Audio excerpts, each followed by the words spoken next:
என் நெஞ்சில் குடியிருக்கும்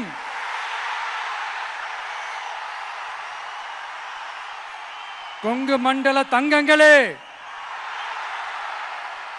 திருப்பூர் பகுதி மக்களே, உங்கள் அனைவருக்கும் என்னுடைய வணக்கம். டே ஆஃப்டர் டுமாரோ 16th அன்னைக்கு நம்மளுடைய தேர்தல் வாக்குறுதிகளை ஒரு புக்கா வெளியிடுறோம். அதுக்கு முன்னாடி இங்க சில பாயிண்ட்ஸை மட்டும் உங்களுக்கு படிச்சுட்டு போயிடுறேன். அதை மட்டும் கொஞ்சம் கவனமா கேளுங்க ப்ளீஸ் நண்பர்களே. Okay, all well there? All well? பேசலாமா? கொஞ்சம் அமைதியா இருங்க ப்ளீஸ். நெசவாளர்கள், சிறு குறு நடுத்தர தொழில்கள் மற்றும் விவசாயிகள் மற்றும் காவல்துறையினர் சம்பந்தமான நம்மளோட அஜெண்டா சிலதை உங்ககிட்ட நான் படிக்கிறேன். ஒன்று, நெசவாளர்களின் தயாரிப்புகளை நேரடியாக சர்வதேச சந்தைகளில் விற்பனை செய்வதற்காக அரசுக்கு சொந்தமான ஒரு உலகளாவிய இ காமர்ஸ் பிராண்ட் உருவாக்கப்படும். மேலும் முக்கிய நகரங்களில் வெற்றி தறி விற்பனை நிலையங்கள் ஷோரூம்ஸ் அமைக்கப்படும்.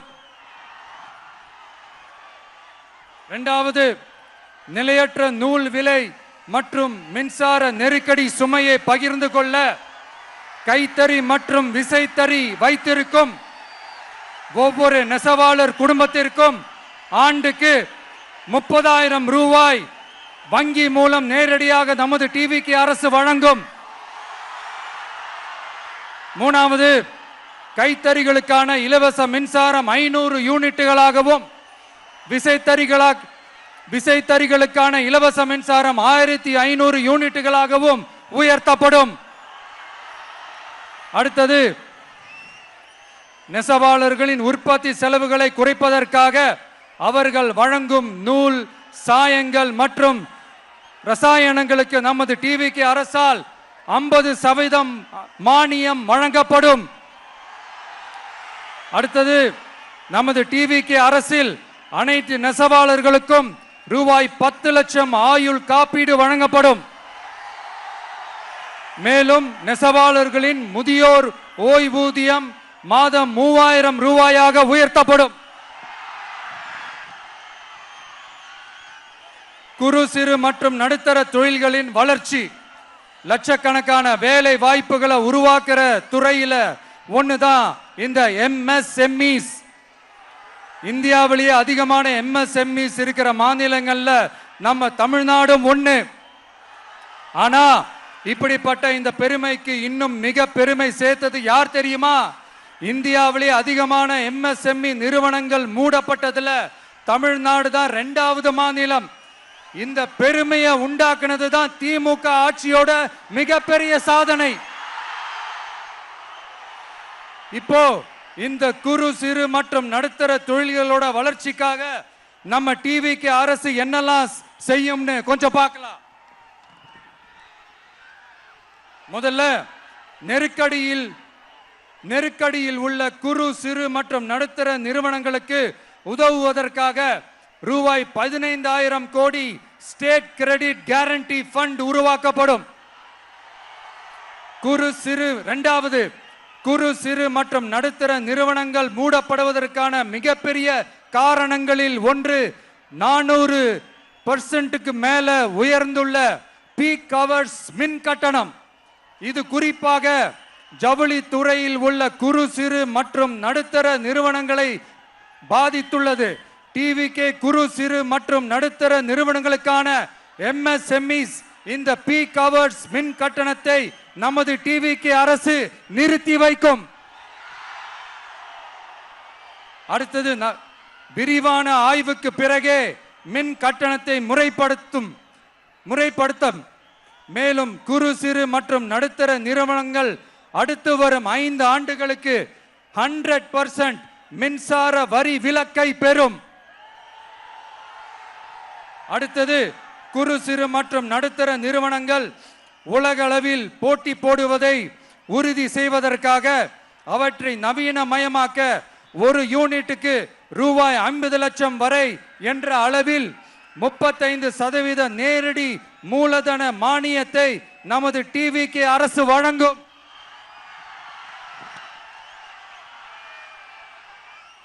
அடுத்து நம்ம எல்லாருக்கும் சோறு போடுற நம்ம தெய்வங்களான விவசாயிகளுக்கான அஜெண்டா கொஞ்சம் படிப்போமா? 5 ஏக்கருக்கு குறைவான நிலமுள்ள விவசாயிகளுக்கு வேளாண் கூட்டுறவு சங்கங்களில் வாங்கிய பயிர்க்கடன் முழுமையாக தள்ளுபடி செய்யப்படும். 5 ஏக்கருக்கு மேல் உள்ள விவசாயிகளுக்கு 50% தள்ளுபடி செய்யப்படும். அடுத்தது குறைந்தபட்ச ஆதரவு விலைக்கு எம்எஸ்பி சட்டப்பூர்வ உத்தரவாதம் வழங்கப்படும். நெல்லுக்கு ஒரு குவிண்டாலுக்கு 3500 ரூபாயும் கரும்புக்கு டன் ஒன்றுக்கு 4500 ரூபாயும் வழங்கப்படும். உழவர்களின் தோழன் திட்டத்தின்படி குத்தகை விவசாயிகள் மற்றும் விவசாய தொழிலாளர்களுக்கு ஒரு குடும்பத்திற்கு ஆண்டுக்கு ரூபாய் 10,000 ரூபாய் அவர்களின் நேரடி முதலீட்டு ஆதரவு தொகையாக வழங்கப்படும். 100% பயிர் காப்பீட்டு திட்டத்தின்படி பயிர் பாதுகாப்பு உறுதி செய்யப்படும்.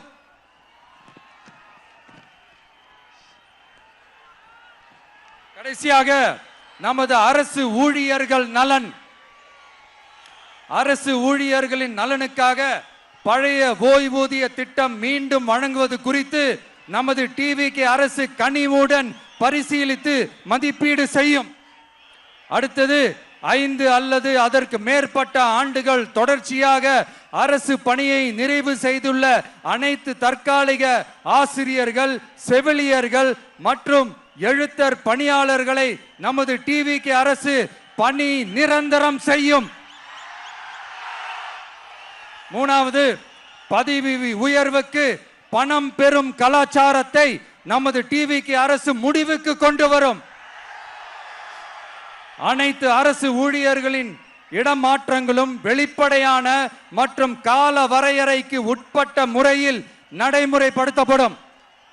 4வது, காவலர்களின் அடிப்படை மாத ஊதியத்தை 18,200 ரூபாயிலிருந்து 25,000 ரூபாயாக நமது டிவிகே அரசு உயர்த்தும். அதிக மன அழுத்தம் உள்ள பணிகளில் ஈடுபடும் காவலர்களுக்கு பணிப்படியாக மாதம் 1000 ரூபாய் கூடுதலாக வழங்கப்படும். காவலர் நலன் மற்றும் பணி நிபந்தனைகள் சட்டத்தை, அதாவது police welfare and working conditions act, நமது டிவிகே அரசு இயற்றும். அச்சட்டத்தின்படி காவலர்களின் பணி நேரங்கள் முறைப்படுத்தப்படும். அதிக பணி சுமை கொண்ட காவலர்களுக்கு வாரத்திற்கு ஒரு சுழற்சி முறை விடுமுறையை உறுதி செய்யப்படும். சலவைப்படியை, அதாவது வாஷிங் அலவன்ஸ் 500 ரூபாயிலிருந்து 1000 ரூபாயாக உயர்த்தப்படும். மேலும் மதுரை, கோயம்புத்தூர், திருச்சி, திருநெல்வேலி, சேலம் மற்றும் வேலூர் ஆகிய இடங்களில் காவலர் நல மருத்துவமனைகள் நமது டிவிகே அரசு நிறுவும். கடைசியாக பெண் காவல்துறை அதிகாரிகள் பாதுகாப்பு நெறிமுறை அல்லது பாதுகாப்பு பணிகளுக்கு பணியமர்த்தப்பட மாட்டார்கள். பெண் காவல்துறை பணியாளர்களுக்கென தனி ஓய்வறைகளும் நடமாடும் டாய்லெட் யூனிட்டுகளும் அமைக்கப்படும்.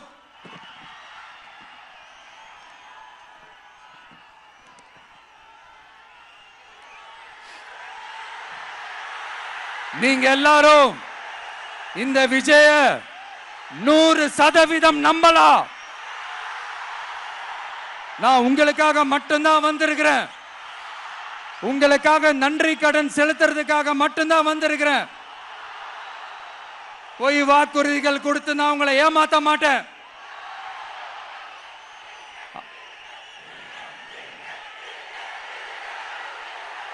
அதனால உங்க அண்ணனுக்கு, உங்க தம்பிக்கு, உங்க மகனுக்கு, உங்க பிள்ளைக்கு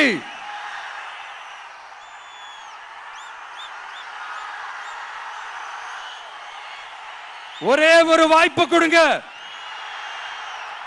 தயவு செஞ்சு விசில் சின்னத்துக்கு ஓட்டு போடுங்க. இது ஒரு விசில் புரட்சி தேர்தலா இருக்கணும்.